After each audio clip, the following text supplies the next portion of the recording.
شریعت کے وہ چند مسائل جو ہماری توجہ کسی نہ کسی تاریخی واقعہ کی طرف مبذول کرتے ہیں، ان میں سے ایک قربانی بھی ہے۔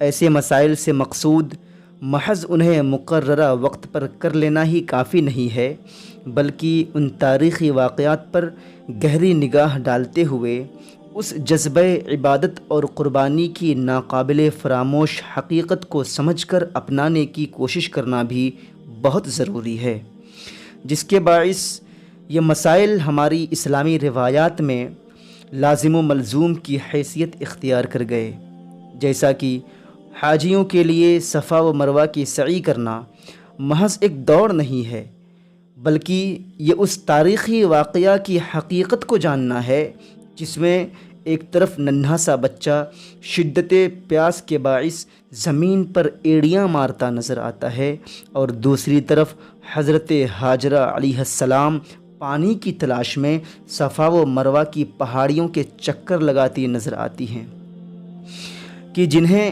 ابراہیم علیہ السلام اللہ تعالیٰ کے حکم پر اپنی تمام محبتیں قربان کر کے مکہ کی بے آب و گیاہ زمین میں تنہا چھوڑ گئے تھے۔ بعینہ قربانی کا مسئلہ بھی یہی ہے۔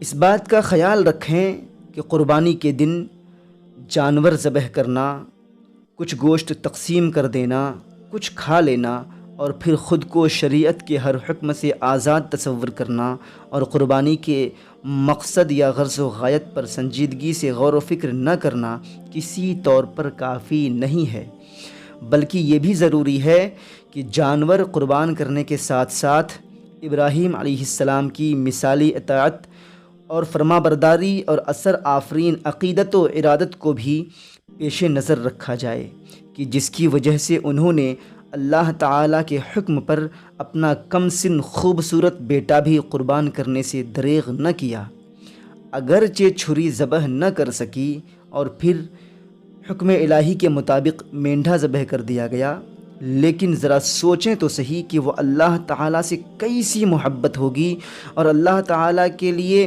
ہر چیز قربان کر دینے کا وہ کیسا جذبہ ہوگا جس کی بدولت وہ اس مشکل ترین عمل سے بھی پیچھے نہ ہٹے۔ پھر اللہ تعالیٰ نے بھی اس محبت و اطاعت کا صلہ یوں دیا کہ اس عمل کو تمام مسلمانوں کے لیے مسنون قرار دے کر قیامت تک کے لیے ابراہیم علیہ السلام کی سنت کو جاری و ساری کر دیا۔ لا محالہ ہم سے بھی اسلام صرف جانوروں کی قربانی نہیں چاہتا، بلکہ اس جذبہ عبادت اور خشیت الہی کو بھی اجاگر کرنا چاہتا ہے، جس کے ذریعے ہم اپنی ہر چیز بوقت ضرورت اللہ تعالیٰ کی خاطر قربان کر دینے کے لیے تیار ہو جائیں۔ اور یقیناً آج اسلام کو جانوروں کی قربانیوں سے کہیں زیادہ ہماری محبوب ترین اشیاء یعنی مال، اولاد اور جان کی قربانیوں کی ضرورت زیادہ ہے، لہٰذا ہمیں چاہیے کہ اس عمل کو محض ایک تہوار اور رسم سمجھتے ہوئے تفاخر اور ریا اور نمو اور دکھاوا کا ذریعہ نہ بنائیں، کہ جس کے باعث ہمیں دنیا میں تو اسلامی شعائر اور روایات اپنانے کا اعزاز مل جائے، لیکن ہمارا عقبہ، ہماری آخرت تباہ و برباد ہو کر رہ جائے گی۔ بلکہ ہمیں چاہیے کہ اس عمل کے پیچھے چھپی ہوئی اس عظیم قربانی کو مد نظر رکھتے ہوئے اپنے ایمانوں کو اس قابل بنائیں جو ہمیں دنیاوی لہو و لعب اور مصنوعی عیش و نشاط سے نکال کر اپنی زندگی کا ہر لمحہ اور ہر گوشہ رضائے الہی کی خاطر قربان کر دینے کے لیے تیار کر دے۔ محترم ناظرین، لفظ قربانی قربان سے مشتق ہے، اور لغوی طور پر قربان سے مراد ہر وہ چیز ہے جس سے اللہ کا تقرب حاصل کیا جائے، چاہے وہ ذبیحہ ہو یا کچھ اور۔ بعض علماء نے کہا ہے کہ لفظ قربانی قرب سے مشتق ہے، چونکہ اس عمل کے ذریعے قرب الہی حاصل کرنا مقصود ہوتا ہے، اسی لیے اسے قربانی کا نام دیا گیا۔ اصطلاحی اعتبار سے دیکھیں تو قربانی سے مراد اونٹ، گائے، بھیڑ اور بکریوں وغیرہ میں سے کوئی جانور عید الاضحیٰ کے دن یا ایام تشریق میں اللہ تعالیٰ کا تقرب حاصل کرنے کے لیے قربان کرنا ہے۔ محترم ناظرین، قربانی کی مشروعیت کے تعلق سے اللہ تبارک و تعالی قرآن مقدس میں ارشاد فرماتا ہے، فَصَلِّ لِرَبِّكَ وَانْحَرْ، پس تو اپنے رب کے لیے نماز پڑھ اور قربانی کر۔ القرآن سورۃ الکوثر۔ دوسری جگہ اللہ رب العزت ارشاد فرماتا ہے، قُلْ إِنَّ صَلَاتِي وَنُسُكِي وَمَحْيَايَ وَمَمَاتِي لِلَّهِ رَبِّ الْعَالَمِينَ۔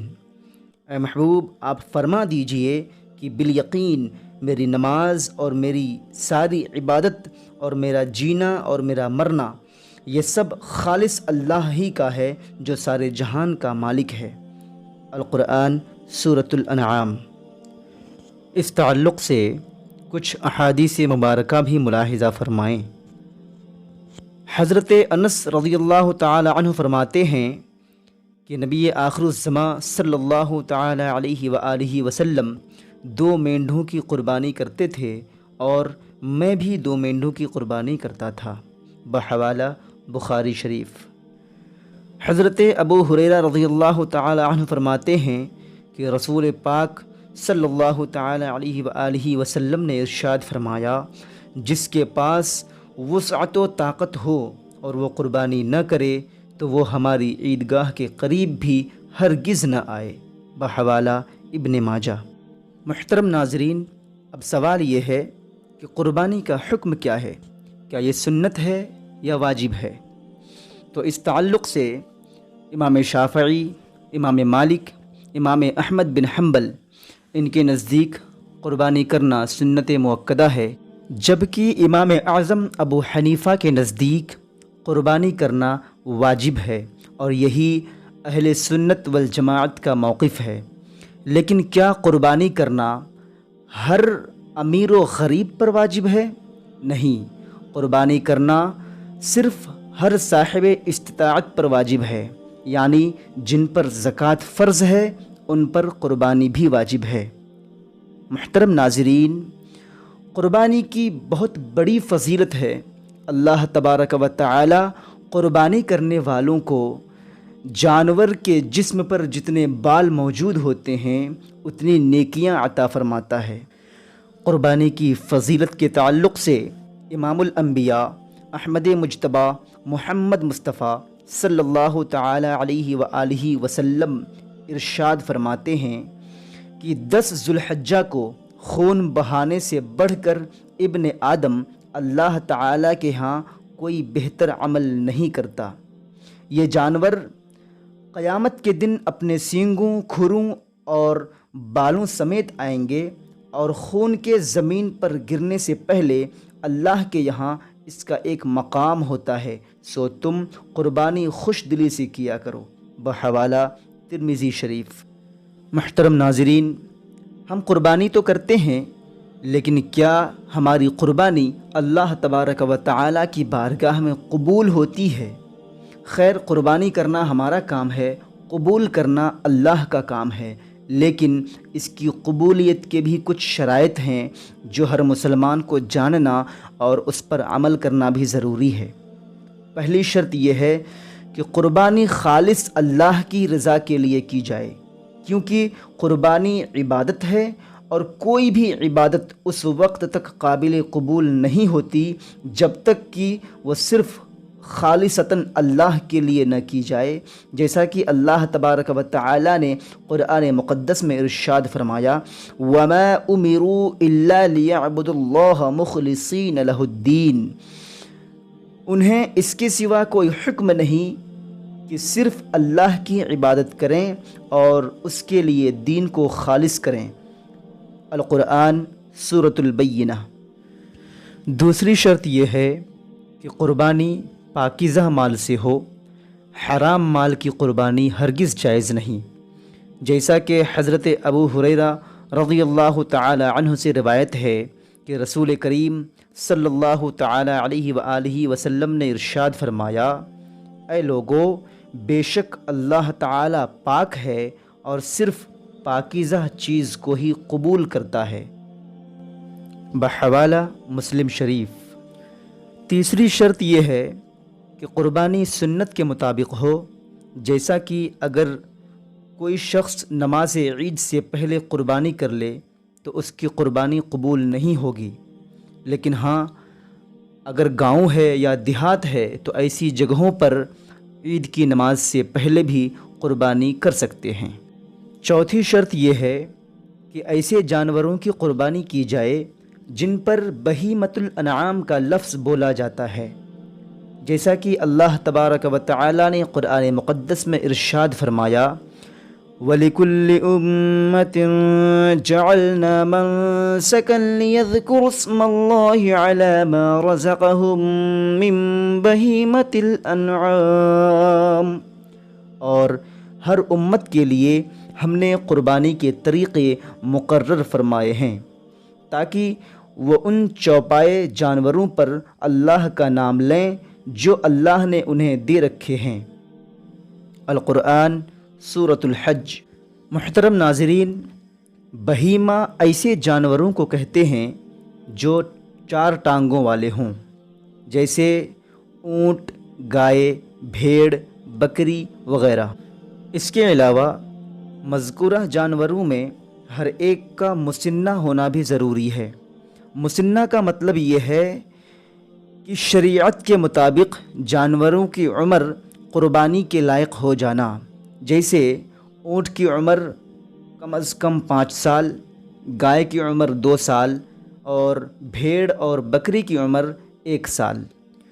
سب سے افضل قربانی اونٹ کی ہے، پھر گائے کی، پھر بھیڑ اور بکری کی۔ محترم ناظرین، واضح رہے کہ جن جانوروں کی قربانی جائز ہے ان جانوروں کا بے عیب ہونا بھی ضروری ہے۔ مثلاً جانور کی ایک آنکھ سلامت نہ ہو، یا ایسا بیمار جس کی بیماری واضح ہو، یا لنگڑا ہے جس کا لنگڑا پن ظاہر ہو رہا ہو، یا ایسا کمزور جانور ہے جس میں چربی نہ ہو، تو ایسے عیب ہونے کی بنیاد پر ان جانوروں کی قربانی جائز نہیں ہوگی۔ اور آخر میں بتاتا چلوں کہ قربانی کے گوشت کے 3 حصے کیے جائیں۔ ایک حصہ غرباء اور مساکین میں تقسیم کیا جائے، ایک حصہ دوستوں اور رشتہ داروں کو کھلایا جائے، اور ایک حصہ آپ خود کھائیں۔ یہ تقسیم بہتر ہے لیکن ضروری نہیں۔ اگر قربانی کرنے والا چاہے تو قربانی کا تمام گوشت خود بھی استعمال کر سکتا ہے۔ اللہ تبارک و تعالی ہم سب کو خلوص نیت کے ساتھ قربانی کرنے کی توفیق عطا فرمائے اور ہماری قربانیوں کو اپنی بارگاہ میں قبول فرمائے۔ محترم ناظرین، اب اس امید کے ساتھ اجازت دیجیے کہ آپ کو میری یہ ویڈیو پسند آئی ہوگی۔